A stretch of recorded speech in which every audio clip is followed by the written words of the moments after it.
Olá, hoje eu vou falar de Japão. Não todo o Japão, claro.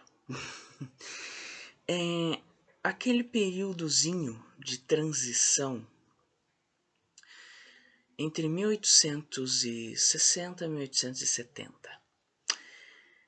Pois é, por que falar disso?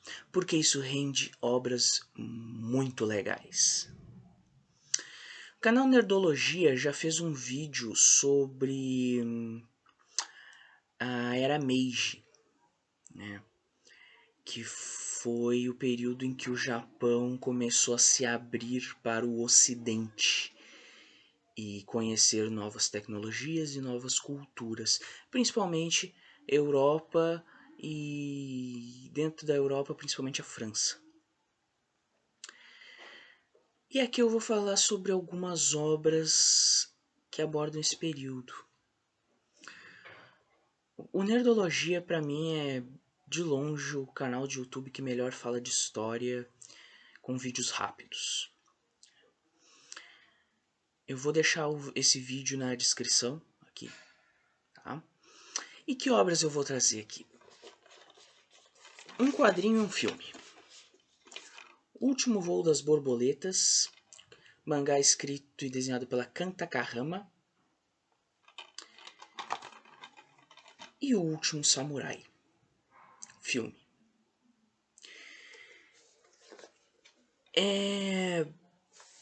O que essas obras têm em comum? Um mangá e um filme. O período japonês que eu falei, começo da Era Meiji.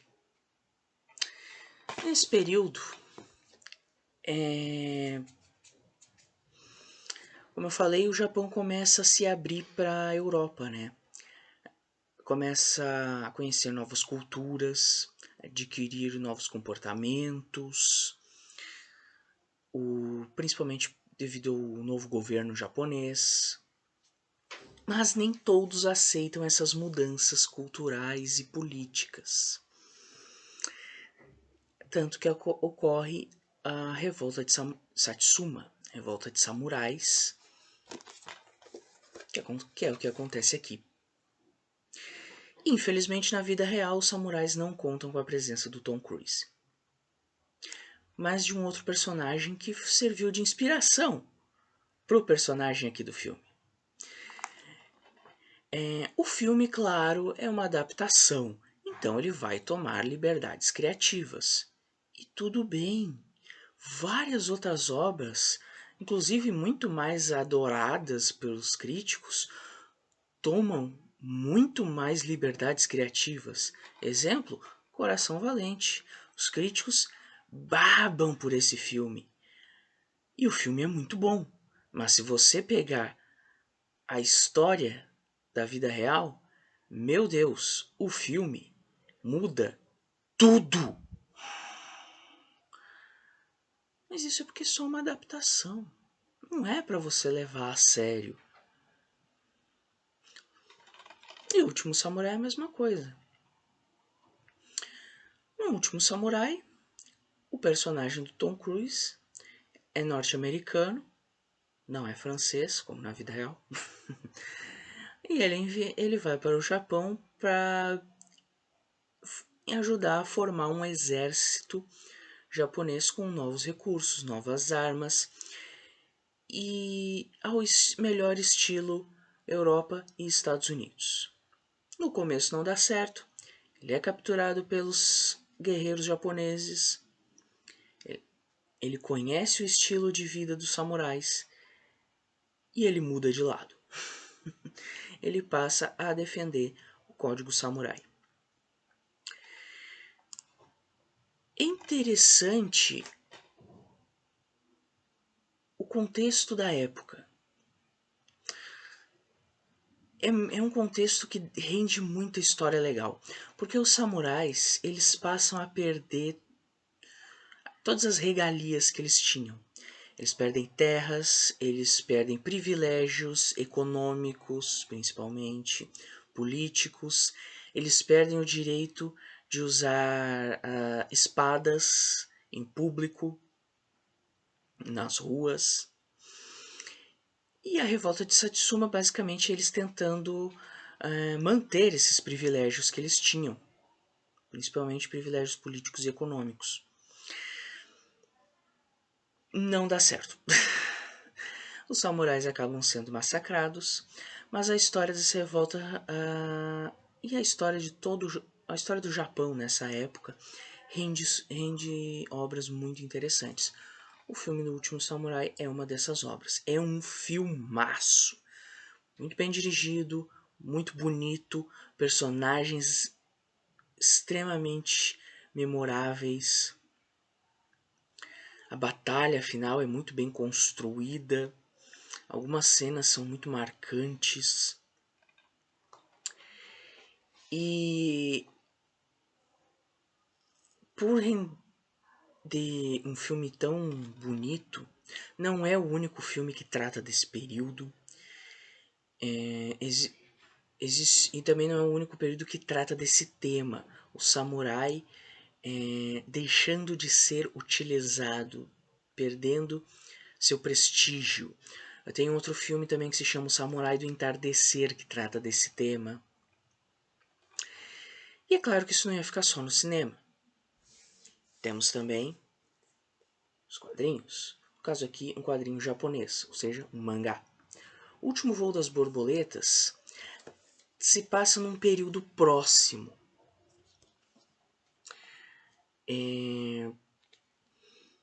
E aqui nós temos a visão de uma cidadã, de uma pessoa civil.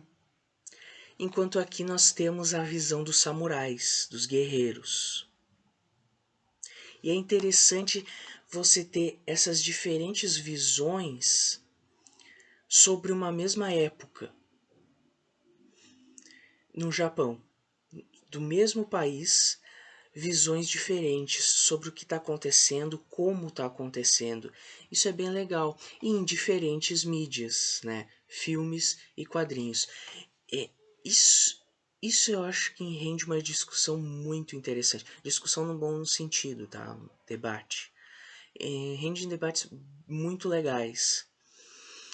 Qual que é a história do Último Voo das Borboletas? A protagonista, né? Essa edição do editora Pipoca Nanquim, essa edição tá muito caprichada, vem com sobrecapa, que é algo que eu nunca dou a mínima, mas tem gente que gosta. Aí vem a capa, né, de trás, o nome aqui em japonês, o nome da Kanta Kahama, que é a autora. E a protagonista, a Kisho, ela é uma prostituta de luxo, a mais bela, a que todos adoram, a que todos, inclusive, criam histórias sobre ela, sobre sua beleza, que enfeitiça as pessoas, que encanta os olhos. Mas, ao longo da história, a gente começa a descobrir o porquê a Kisho ainda está nessa vida, já que muitos a desejam e com certeza alguém com muito dinheiro já poderia tê-la comprado, né? Já que aqui as prostitutas podem ter a sua dívida quitada e ir embora e ser livre. Caso sua dívida com o estabelecimento onde elas trabalham. Chega alguém, paga a dívida delas e elas vão embora e beleza, tranquilo. Com o passar do tempo a gente começa a descobrir que não é tão simples. A gente começa a descobrir por que a Kisho ainda está aqui. E que ela não está porque quer, e sim por uma necessidade. Tá, talvez é por uma escolha? É por uma escolha, mas essa escolha não foi fácil. E isso envolve outras vidas, vidas de outras pessoas. Outros personagens aqui que aparecem, que são muito importantes para a história da Kisho, são o médico que ela conhece, né, o doutor, médico holandês.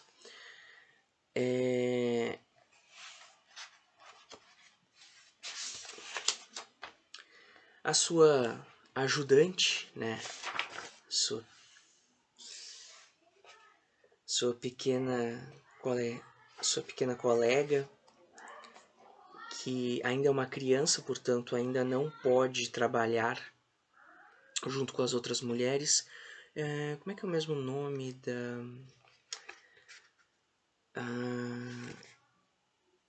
A Tamal. A Tamal, que é a ajudante, né, mas ainda é uma criança, portanto ela não pode trabalhar como as outras, né. E esse quadrinho, ele é muito tocante, é muito bonito. A história e o visual dele. E é muito interessante o que o contexto japonês dessa época e como isso afeta uma pessoa comum. Uma pessoa que não está no meio político, uma pessoa que não está no meio militar. No começo da história, a protagonista conhece um cliente, né, que não gosta do vestido que ela usa, porque o vestido tem o desenho de uma caravela estrangeira. E aí ela fala, né, ela conversa com ele, ela pede desculpas, né, e ela fala, né, ela chama ele de lealista.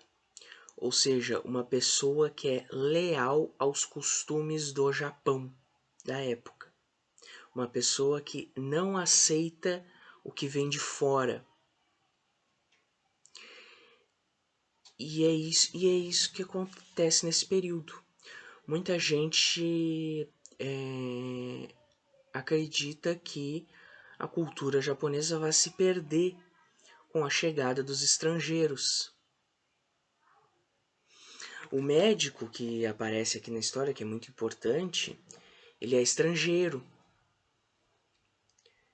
Né? E, e a família dele vem de fora, e o irmão dele começa a questionar se ele tá se apaixonando por essa prostituta, sabe?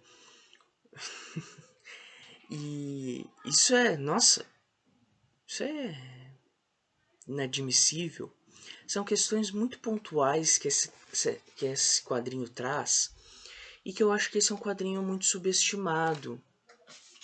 Um dos quadrinhos mais subestimados da editora Pipoque Nanquim. O que é uma pena, porque é uma história muito bonita que faz a gente pensar e que levanta questões interessantes, principalmente sobre esse período do Japão. E esse período o Japão rende obras muito boas. Nos quadrinhos, a revolta de Satsuma que ocorre é mencionada na continuação disso aqui, que é a Lanterna de Nix. A revolta de Satsuma é o tema principal da obra Satsuma Gishiden, que é uma trilogia que também foi lançada aqui pela editora Pipoque Nanquim. Então eu fico muito feliz deles trazerem obras desse calibre, que abordam um tema muito interessante, um período muito interessante, e faz a gente pensar, né, até que ponto a gente adquire a cultura do outro e perde a nossa própria identidade enquanto nação. Será que a gente tem uma identidade enquanto nação? Uns escritores brasileiros já trabalharam com isso, como Mariano Suassuna, na literatura, o Flávio Colim, nos quadrinhos. Os quadrinhos dele são todos muito brasileiros, são todos trabalham muito com a nossa identidade, mas ele nunca detestou, nunca sentiu repulsa por trabalhos que vêm de fora. Não. Então isso eu acho uma questão muito interessante a se pensar. Nessa época, século XIX e até começo do século XX, muita gente copiava o estilo europeu de ser. Hoje, muita gente tenta copiar o estilo norte-americano de ser, inclusive o Brasil. E até que ponto isso é válido? Essa é a questão que eu quero deixar aqui. Eu vi gente comentando que isso aqui parecia uma novela. Meu amigo, se todas as novelas da televisão fossem desse nível, eu não perdia uma. Isso aqui, nossa, a história aqui além de ser volume único, né, uma história fechada em um único volume, ou seja, vai direto ao ponto.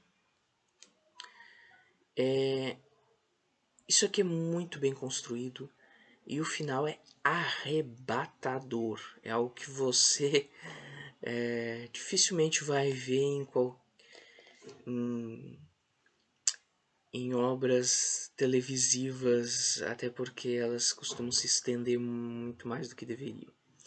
Enfim, fica aqui a minha recomendação a esse excelente filme, a esse excelente quadrinho. Muito obrigado pela participação de todos. Esse foi o vídeo de hoje. Muito obrigado a todos que assistiram. Lembrando que o Dragão Latino está no Twitter, @erum_t. Pode me seguir lá. Agradeço a todos que assistem, que curtem, compartilham, para mais gente conhecer o canal, que está nascendo agora. Enfim, o apoio de vocês é fundamental e meu muito obrigado. Valeu e até o próximo vídeo.